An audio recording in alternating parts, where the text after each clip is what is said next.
What if the pain that shaped you was never meant to protect you? What if the moment you decided to become stronger was the same moment you slowly stopped being whole? There is a quiet question that follows certain people through life. It doesn't shout. It doesn't demand attention. It waits. It appears in the pauses after an argument, in the heaviness you feel when someone pulls away, in that strange mix of longing and exhaustion you can't quite name. Some people never hear this question, but if you're here, listening now, it's already found you. Imagine a traveler who was once wounded on a narrow bridge. The wound healed, but the memory didn't. So he learned to cross every bridge holding his breath. Years later, his body still tenses. Even when there is no danger, no one ever told him the bridge was safe again, and no one told you either. So you learn to armor your heart, to anticipate rejection before it arrives, to call distance independence, to call numbness peace. And somewhere along the way, you stopped asking whether this armor was still necessary. This video is not about becoming untouchable. It's not about pretending pain no longer exists. It's about something far more unsettling and far more liberating.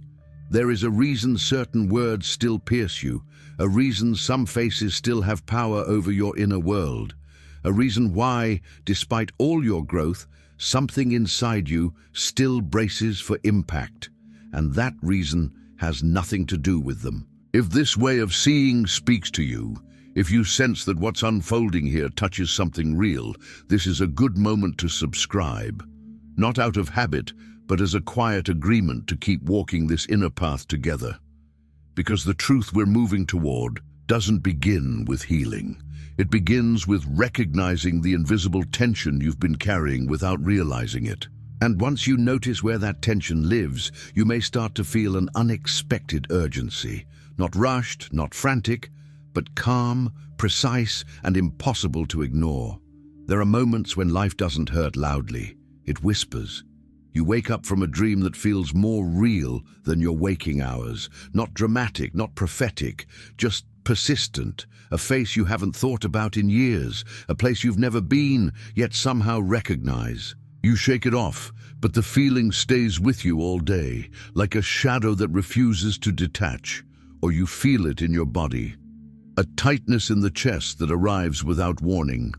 A pressure behind the eyes when certain conversations begin. A sudden fatigue after being around someone you care about and don't understand why. Doctors say everything is fine.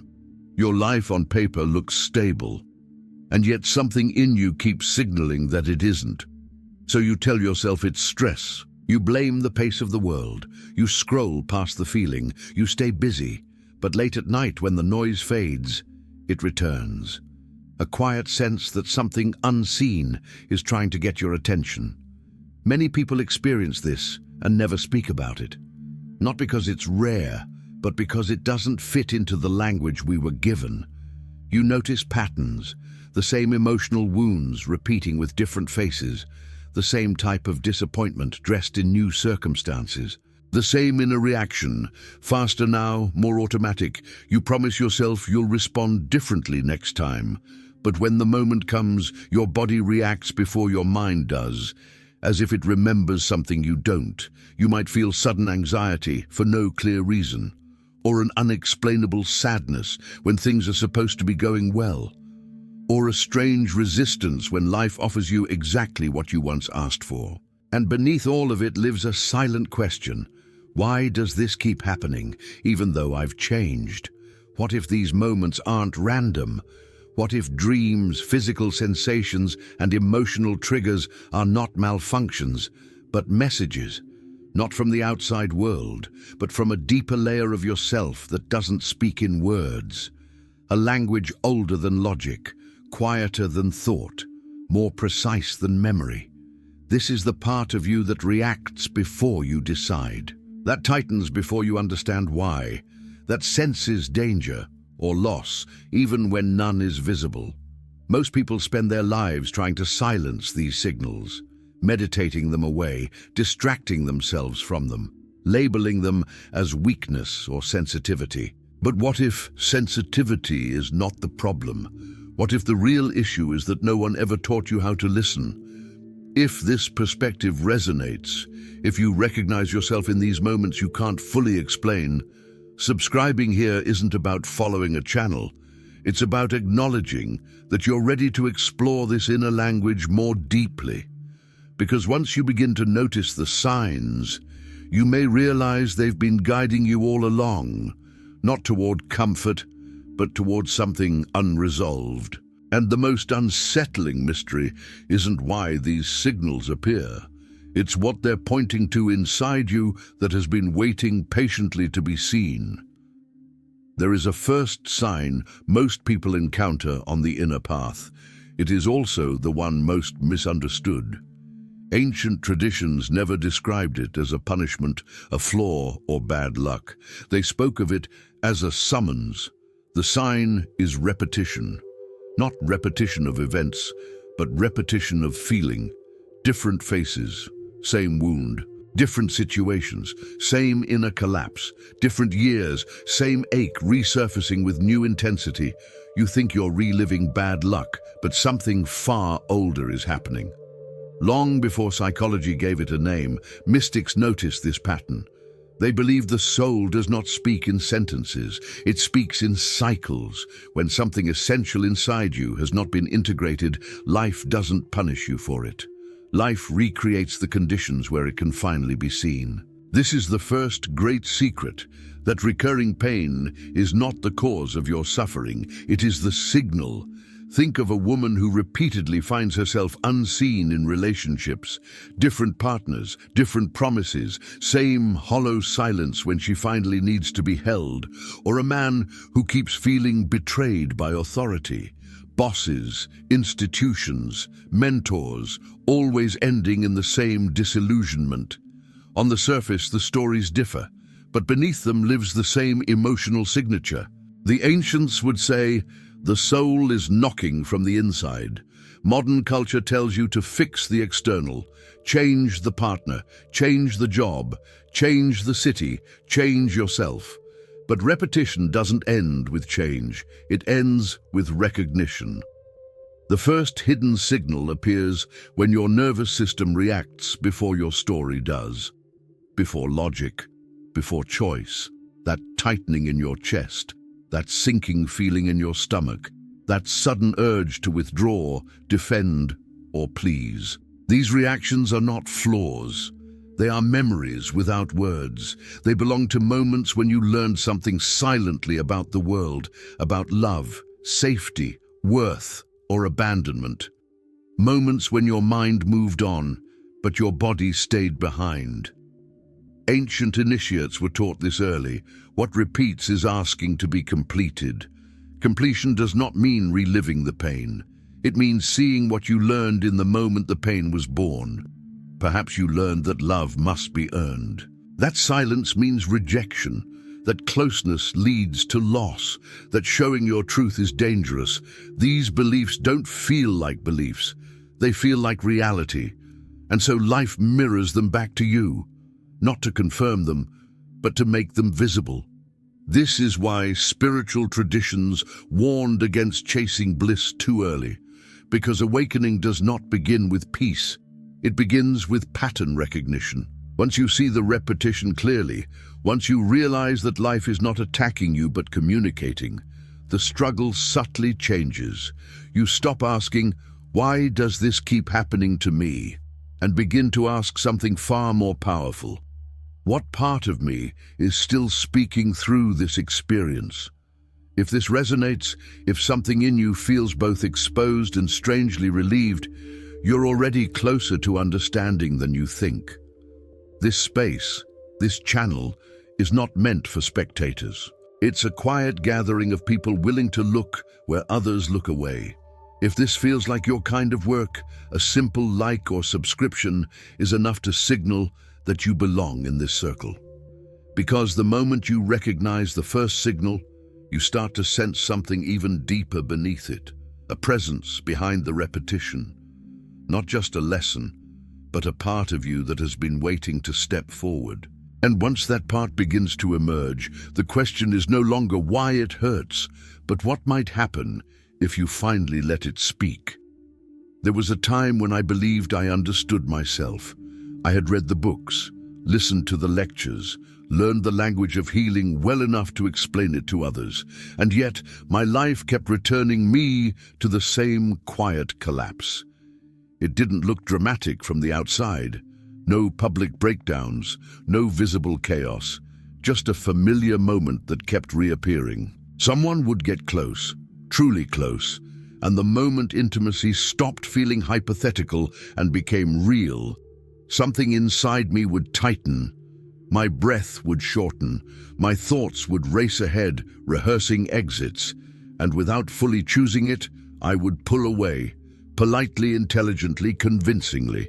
I told myself I was independent, that I valued depth, not attachment, that I simply hadn't met the right people. But one night, something shifted. I was sitting alone late, the room lit only by a small lamp. Rain tapped softly against the window, not violently, just enough to be noticed. And out of nowhere, a memory surfaced, not a dramatic one, not traumatic in the way stories usually demand, just an image, a younger version of me, standing in a doorway, watching someone leave without turning back. No words were exchanged in that memory. No explanation was given. Just absence. And suddenly, my body reacted as if it were happening now. Chest tight, throat closing, a wave of sadness that didn't ask permission. That's when I realized something unsettling. I wasn't afraid of people leaving. I was afraid of that moment repeating, the moment where I learned silently that closeness could vanish without warning. I had built my life around avoiding that sensation. Every rational decision, every emotional retreat, every carefully constructed boundary, not out of wisdom, but out of loyalty to a younger self who didn't know how to stay open and safe at the same time. In that quiet room, listening to the rain, I didn't try to fix anything. I didn't analyze it away. I didn't spiritualize it into meaninglessness. I stayed. And for the first time, I let that younger part of me be seen, not as something broken, but as something frozen in time. The pattern didn't dissolve that night, but something else did. The illusion that I was past it. From that moment on, life began responding differently, not immediately, not magically, but subtly. I noticed the tension earlier. I recognized the impulse before acting on it. I stopped confusing avoidance with clarity. And perhaps most importantly, I stopped treating my reactions as enemies. They were signals. If you're listening to this and something in you feels uncomfortably familiar, you're not alone. And you're not behind. Many of us don't change because we lack insight. We change when insight finally reaches the body. That's why stories matter more than concepts. They bypass defenses. They speak directly to the places that learned without language. If this kind of exploration resonates with you, if you sense that this isn't just content, but a shared investigation, subscribing is a simple way to stay connected to this work and this growing community. And I'd like to hear from you. Have you ever noticed a pattern that followed you for years? A feeling that returned in different situations? A moment when your body reacted before your mind could explain it? Share it in the comments. I read them carefully, and sometimes a single story becomes the doorway for something much deeper to be revealed. Because once a pattern is seen through a human life, a more difficult question begins to surface. What happens when the part of you that learned to survive is finally invited to do something else entirely?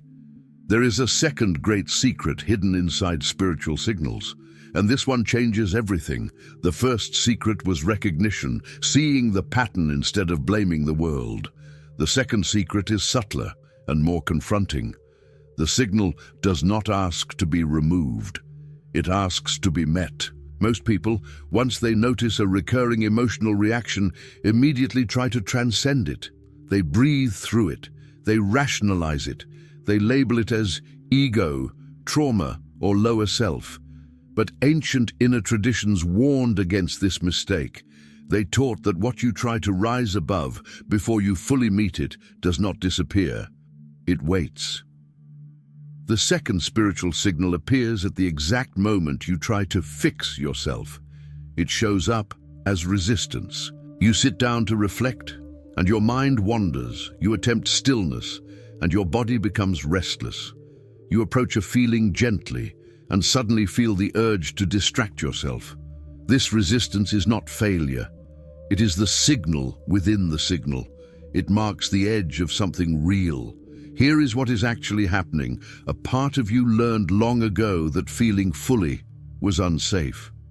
So when you approach the doorway of that feeling again, your system does what it was trained to do. It protects. Not intelligently, not consciously, automatically. This is why insight alone doesn't free you, and why repeating affirmations rarely touches the core. The second secret is this: the body releases what the mind allows to exist without interference. So instead of asking, how do I get rid of this feeling, the deeper question becomes, what happens if I let it be here without trying to change it? This is where practice begins, simple, grounded, and accessible to anyone. Here is a technique you can apply the next time a signal appears, not during meditation, not in ideal conditions, in real life. When you feel that familiar tightening in your chest, throat, or stomach, pause. Don't analyze. Don't name it yet. Place one hand gently on the area where the sensation is strongest. Then ask silently, not to your thoughts, but to the sensation itself. What are you trying to protect? And wait. Not for an answer in words, but for a shift. It may come as an image, a memory fragment, a sudden emotion, or simply a softening. If nothing comes, that's not failure, that is the response. You are teaching your system something new, that presence is not dangerous. Do this without expectation, without drama, without trying to reach resolution, because resolution is not the goal, contact is. Over time, not immediately, the signal changes. Not in intensity, but in quality. It no longer feels like an enemy. It feels like a messenger who has finally been acknowledged, and something remarkable begins to happen. The reaction that once hijacked you now arrives with space around it. You feel it, but you are not swallowed by it. This is how integration actually occurs, quietly, without force, without spiritual performance.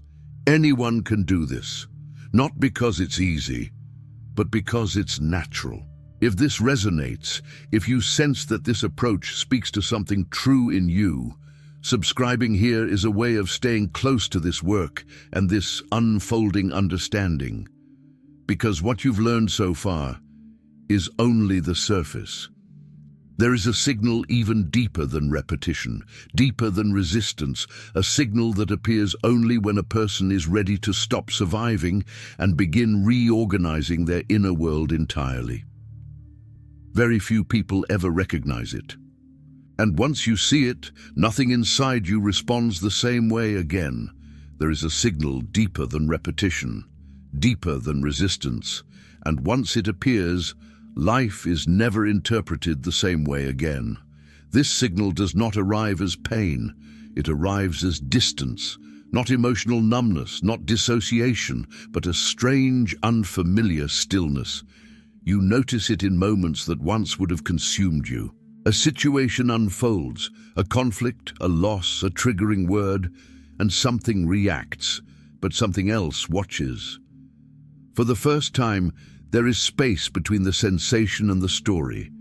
Ancient teachings spoke of this moment with reverence. They said it was the instant when the soul remembers itself. In esoteric Christianity, it was called the eye that does not blink.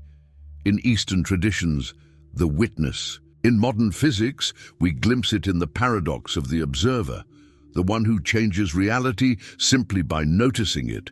This is the most hidden signal of all, the realization that you are not the experience. You are the one aware of the experience.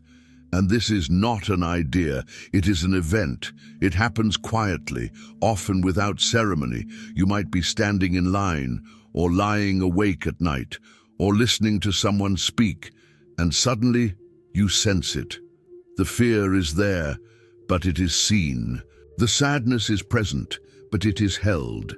The old reflex tries to rise, but it is slower now. This is the point where the inner world reorganizes itself. Because suffering requires identification. Pain alone does not destroy. Fusion does.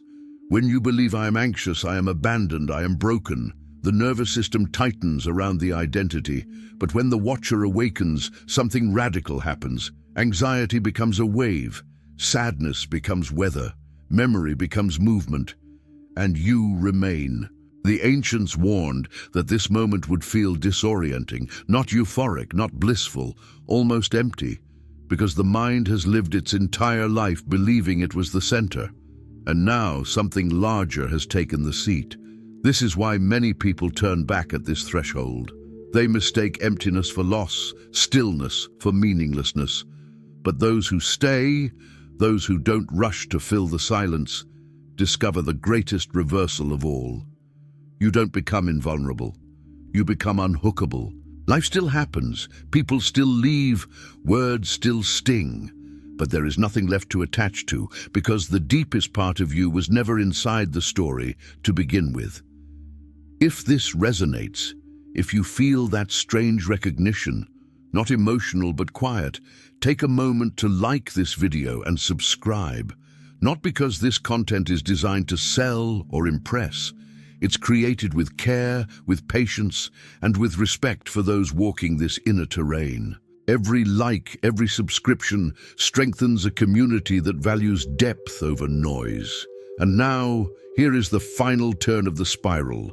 When the watcher awakens, another realization begins to surface, slowly, almost reluctantly, that the world you feared was hurting you may have been shaping you for this exact moment. And the question that remains is not how do I protect myself now, but something far more unsettling. What kind of life becomes possible when nothing and nobody can take you away from yourself again? If you look back now, with everything you've seen and felt through this journey, one truth begins to surface quietly without force. None of the signs were random. Not the dreams that lingered longer than logic. Not the sensations that appeared without explanation. Not the patterns that repeated until you felt exhausted by them. Not even the pain you once wished had never happened. All of it was language. A language spoken not to your personality, not to your social identity, but to the part of you that existed before fear learned its name. Every signal was a call to wake up, not in the dramatic sense, not as an escape from being human, but as an invitation to inhabit your life differently. You were never meant to live bracing for impact. You were never meant to build your identity around protection. You were never meant to confuse survival with truth. The signs appeared because something in you was ready. Ready to stop repeating. Ready to stop resisting. Ready to stop identifying with what passes. And perhaps the most compassionate realization of all is this: you didn't miss your moment. Awakening does not belong to the young, the fearless, or the spiritually gifted. It belongs to those who are willing to listen when life whispers instead of screams. Your sensitivity was never a weakness. Your depth was never a burden. Your pain was never proof that you were broken. They were evidence that your inner world was alive. And now something subtle but irreversible has shifted. You may still feel fear, but you won't mistake it for truth. You may still feel pain, but you won't build a home inside it. You may still feel loss, but you won't disappear when it arrives, because the center you were searching for outside has quietly revealed itself within. And from that center, life looks different. Not safer, but more honest. Not easier, but more real. Not controlled, but deeply grounded. This is not the end of a video. It's the beginning of a relationship. with yourself, and with something larger moving through all of us. If this journey resonated with you, if you felt seen rather than entertained, I invite you to stay connected. Subscribe to this channel, not as a follower, but as part of a growing circle of people choosing awareness over numbness, depth over distraction. Take a moment to like this video if it touched you. It helps this work reach those who may be quietly searching the same way you once were. And I'd love to know who is here. Leave a comment with your name and the city you're watching from. I read them carefully, and in the next video, I'll be sharing greetings, because this isn't a broadcast, it's a conversation. Remember this as you return to your life. The signs will continue. But now, you know how to listen. And once you learn the language of your own awakening, even silence begins to speak.